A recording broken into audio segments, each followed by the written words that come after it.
দেখছেন তারা প্রবেশ করছেন। এখন নকদার জাগাইছে। আমরা পরিচালকের সাথে দেখা করতে যাচ্ছি।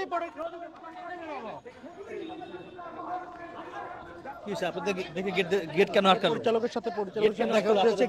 গেট আটকাচ্ছে কেন এটা ওদেরকে জিজ্ঞেস করেন। ওদের গেট আটকার কোনো নৈতিক অবস্থান নাই। আমরা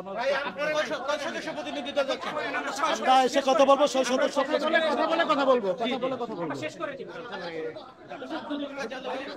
দুর্নীতির প্রতিবাদে তাদের যে দুর্নীতি দমন কমিশনের মার্চটি দুর্নীতি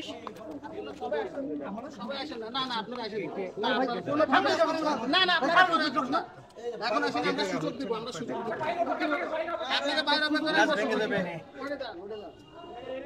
আপনারা বাইরে আমরা দেখছি যুবদীপের আপনারা দুইজনে ঢুকেছেন আর তিনজনে বাইরে রাখছেন কেন?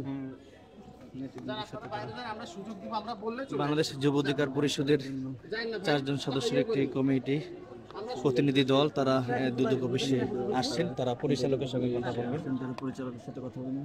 দর্শক দেখতে পাচ্ছেন সরাসরি যুবদীপের পরিষদ, যুব অধিকার পরিষদ রয়েছেন।